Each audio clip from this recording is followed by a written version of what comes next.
ചാലക്കുടി അതിരപ്പള്ളിയിലെ മസ്തകത്തിൽ മുറിവേറ്റ ആനയെ പിടികൂടി ചികിത്സിക്കുന്നതിനുള്ള ദൗത്യം ദുഷ്കരമാണെന്നറിയുന്നു. ആനയുടെ ആരോഗ്യസ്ഥിതി മോശം എന്നാണ് വിലയിരുത്തൽ. നാളെ ആനയെ മയക്കുവെടി വെക്കാനാണ് തീരുമാനം. സൂരജ് സജി അതിരപ്പള്ളിയിൽ നിന്ന് ചേരുന്നു. സൂരജ്, ഈ ആന ഇനി നമുക്ക് കാണുമ്പോൾ തന്നെ വിഷമം തോന്നുന്നു. അത്ര രീതിയിൽ ആന മെലിഞ്ഞുപോയി, അത്ര കൂടുതൽ രോഗബാധിതനാണ് ആനയെന്ന് മനസ്സിലാകുന്നു. ഈ ആനയാണോ മയക്കുവെടി നമ്മൾ വയ്ക്കാൻ പോകുന്നത്? പ്രശ്നമാകില്ലേ?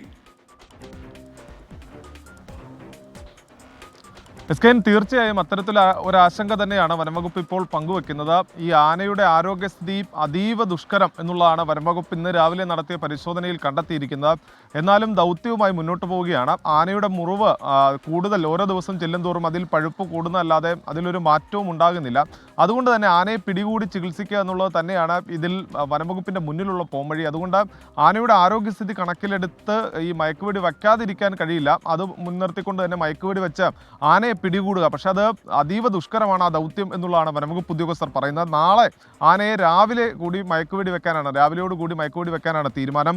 7 മണിയോടുകൂടി, നാളെ രാവിലെ 7 മണിയോടുകൂടി ദൗത്യം ആരംഭിക്കും എന്ന് വനംവകുപ്പ് ഔദ്യോഗികമായി തന്നെ സ്ഥിരീകരിക്കുന്നുണ്ട്. എസ്കെൻ, അതോടൊപ്പം തന്നെ ഈ ആനയെ പാർപ്പിക്കുന്നതിനുള്ള കൂട് അത് അഭയാരണ്യത്തിൽ തയ്യാറായിക്കൊണ്ടിരിക്കുകയാണ്. ഇന്ന് ഉച്ചയ്ക്ക് ശേഷം കൂടിൻ്റെ നിർമ്മാണം പൂർണ്ണമായും പൂർത്തിയാകുകയും ചെയ്യും. ഡോക്ടർ അരുൺ സക്രി അടക്കമുള്ളവർ നിലവിൽ ഈ കോടനാട് മേഖലയിലാണുള്ളത്. അവിടെ എത്തി കൂടിൻ്റെ ബലപരിശോധന നടത്തിയതിനു ശേഷം ഞാനിപ്പോൾ നിൽക്കുന്ന അതിരപ്പള്ളിയിലേക്ക് അരുൺ സക്രിയ എത്തും. അവിടെ എത്തി ആനയെ നേരിട്ട് പരിശോധിക്കുകയും ചെയ്യും. നിലവിൽ ഈ ആനയെ പിടികൂടുന്നതിന് വേണ്ടി കൊണ്ടുവന്ന കുങ്കിയാനകളെ ഈ പ്ലാന്റേഷനിൽ പാർപ്പിച്ചിട്ടുണ്ട്. പ്ലാന്റേഷനിലെ ഈ ഫാക്ടറിക്ക് സമീപമാണ് അതിനെ പാർപ്പിച്ചിട്ടുള്ളത്. ഈ കുങ്കിത്താവളത്തിന് സമീപത്ത് തന്നെയാണ് ഈ പരിക്കേറ്റ ആനയും ഉള്ളതെന്ന് എന്നാണ് നമുക്ക് മനസ്സിലാക്കാൻ കഴിയുന്ന സ്കേ. Okay, thank you. അതിരപ്പള്ളിയിൽ നിന്നാണ് സൂരജ് സജി ചേർന്നത്.